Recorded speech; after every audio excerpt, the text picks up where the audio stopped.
Vasgeta. Hey, hey, just arrived in the villa resort here in Malindi. Look how beautiful this resort looks like. I, I feel like I'm in paradise. So you can experience this paradise. You can book this villa on my description box. So I was at somewhere called Mabeshte in Malindi. So I was just talking to guys about how's life in Malindi, how's everything in Malindi, how's business in Malindi. So people have told me that before the pandemic, before the pandemic, Malindi was heaven. People were coming from all over the world, the tourists, especially the Italians. They used to come to Malindi to have their holiday here, especially summertime.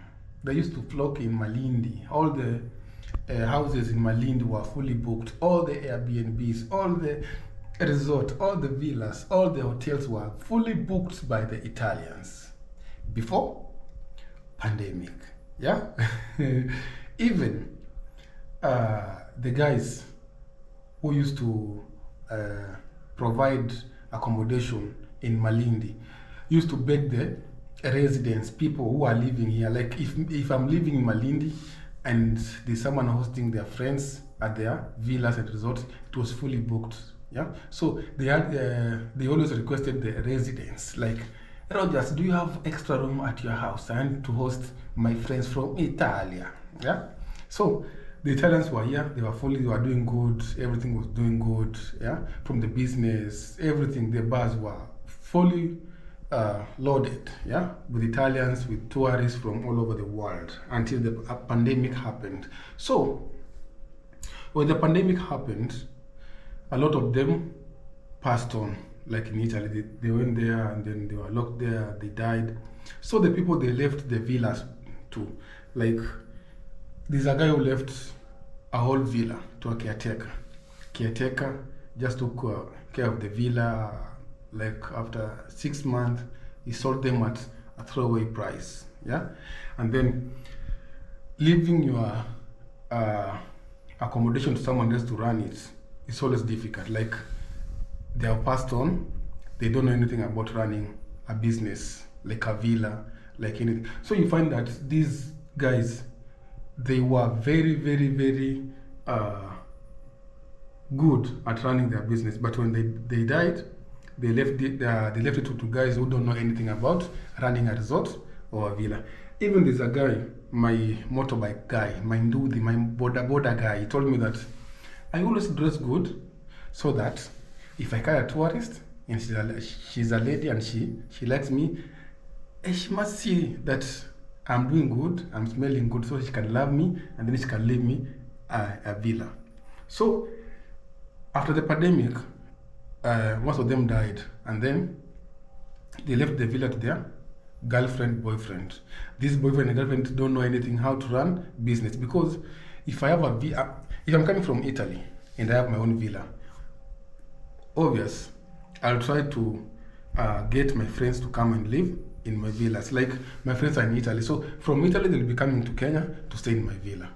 When I'm not there, who will be talking to these guys like, come to my villa? No one. So most of the resorts in Malindi, Malindi, there's no resorts that are running fully, like fully booked. Like right now, if you want a resort in Malindi, you'll get it. Even during peak, like summertime, when they're coming here, they're flocking here, you'll still get a villa. But before, it was very hard. Another thing I told you about Malindi, like, today I was going to the beach, and then someone told you, watakupora, vitu zako wacha huko, like they will steal from you. Take your stuff, leave them at the gate, because there are beach boys around these beaches in Malindi.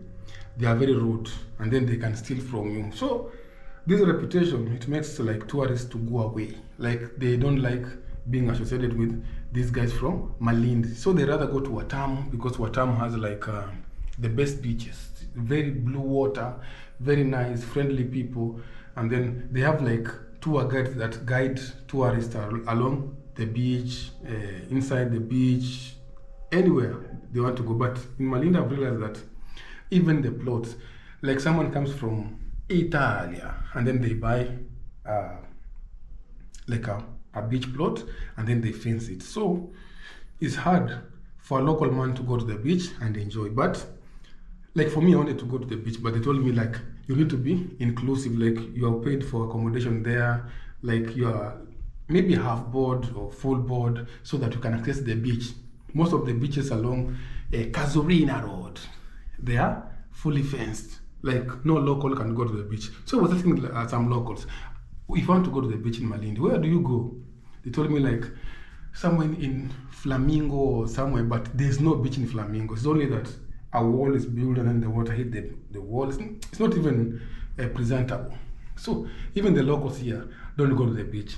I myself, I've been to I've been in Malindi for 7 days, but I've not gone to the beach because I cannot access the beach, because the only beach that is available here is not the beach, but it's something facing the ocean, not the beach. The beach should have like white sand, a place you can chill and relax.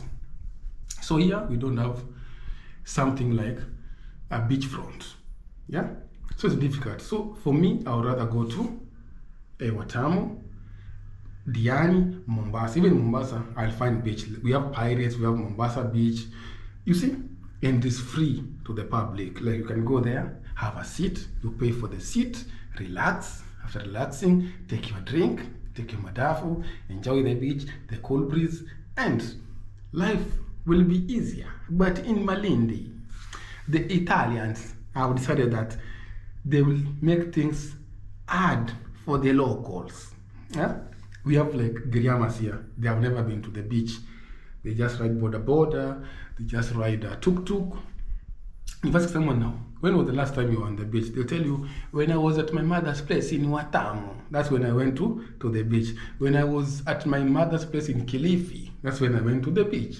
But in Malindi, it's very difficult for locals to access the Italian beach. Anyway, that's the only. And then we have River Sabaki. River Sabaki comes away from Ngong, comes towards Athi River. From Athi River, they come to Indian Ocean. They throw their darts in Indian Ocean. You find that where someone was to take me where the river meets the ocean. River Sabaki meets the ocean during monsoon season. It doesn't mix, but it doesn't look presentable when dirty water comes from the river and then it meets the ocean. Where they don't like mix, but the ocean water will try to push the dirty water offshore. When it pushes offshore, they leave the dirty, like the motorbike parts, car parts, clothes, shoes. So you find that the beaches in Malindi are very dirty. Yeah. So this is just my suggestion. Yeah, we should have like a cleanup from the local. If I was the MP for Malindi, the governor for Malindi, I will organize this like youth to go. We make like a Malindi cleanup, like every Saturday, or the first Saturday of every month, or the last Saturday of every month. Collect the youth, give them like 500 Kenya shillings. Let them go there at the beach from 8 to 12 when the sun is not that hot. Let them collect every plastic, the shoes from the beach. Let the beach stay clean and make sure public has access to the beaches. Not only the foreigners that have paid in those hotels, Marina, Diamond, Billionaire, they are paid fully a package there. Those ones are the only one enjoying the beaches. But the locals don't enjoy the beaches, only the Italians. Yeah? Make sure you do the cleanup and then talk to your people.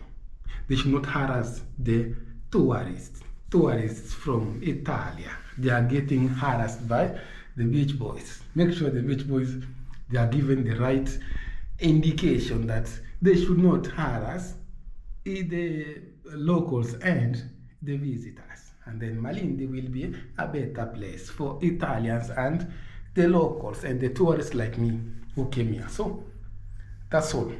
That's why Malindi tourism is fading away. So I'll see you in the next one. Bye-bye.